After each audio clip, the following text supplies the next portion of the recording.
Okay, natalo nga ang Barangay Ginebra dito sa TNT Tropang Giga sa finals. Pero kahit na nangyari yan, asahan natin na babawi ka agad-agad itong Barangay Ginebra at sa ngayon pa lamang ay nagpaplano na raw ng mga trades itong si Alfrancis Chua para masiguro na pagdating ng Philippine Cup ay hindi na mauulit itong nangyari dito. Dahil nakadalawang sunod na runner-up na itong Barangay Ginebra at gusto siyempre itong si Alfrancis Chua na makabawi sila o mag-champion na dito sa Philippine Cup. Dahil yan talaga ang kinakailangan ngayon ng Barangay Ginebra.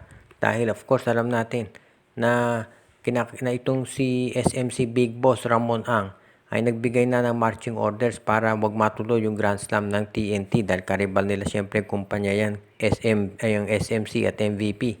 Kaya ang una daw gagawin nitong Barangay Ginebra ay papipirmahin itong si Chris Newsome ng kontrata para ito'y lumipat na dito sa Barangay Ginebra. Dahil yan daw talaga ang gustong gawin ng Gene Kings. Dahil sa tingin nila, yung pagdagdag dito kay Chris Newsome, iyan ang magiging susi para sila ay magkaroon ng line-up na pwede nang pumigil dito sa katropa sa darating na Philippine Cup. Alam ng Barangay Ginebra na dahil wala si Jason Castro, gagawa ng moves ang TNT para makuha itong si Cedric Barefield. Kaya nga gusto nila na meron silang pantapat na Chris Newsome dyan.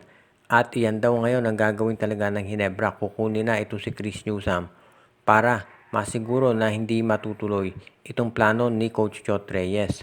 Bukod dito sa pagkuha kay Chris Newsome, meron din daw mga usap-usapan na baka itong Barangay Ginebra ay kunin din itong si Arvin Tolentino. So magiging Tolentino at Newsome yan ang mga bagong idadagdag dito sa lineup ng Barangay Ginebra. Kaya nga marami naniniwala talaga na bibilang ka lang ng araw bago magkaroon ng trade announcement itong Gene Kings.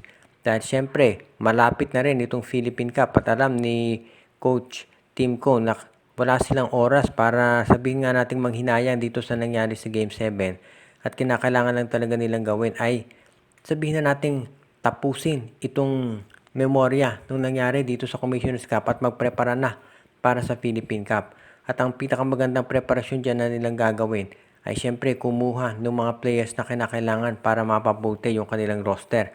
At iyan na nga ay itong si Chris Newsome at idadagdag na rin ayon sa mga reports, Arvin Tolentino.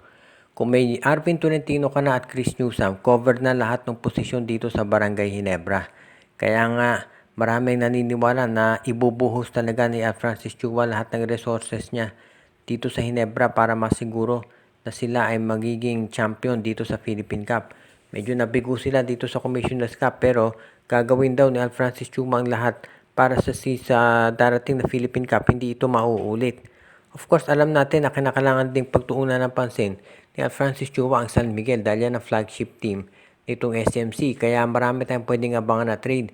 Kung hindi lang dito sa Ginebra, baka nga magkaroon ng 3-team trade kung saan kasama itong San Miguel para masiguro na itong line-up nila ay magiging handa na para sa ano pa mang posibilidad kung si Barefield man o si Bolick ang mapunta dito sa TNT Tropang Giga.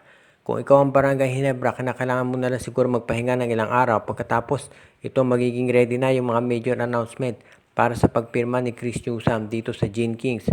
At syempre, ikaw naman, actually, itong si Japet Aguilar, si Scottie Thompson at yung iba pa. Asahan natin na i-welcome niyan talaga ito si Chris Newsome kapag ito ay nandito na sa Barangay Ginebra. At since siyempre naging teammate nila sa Gilas, familiar na rin sila dito sa laro nito si Chris Newsome kaya walang problema sa adjustment.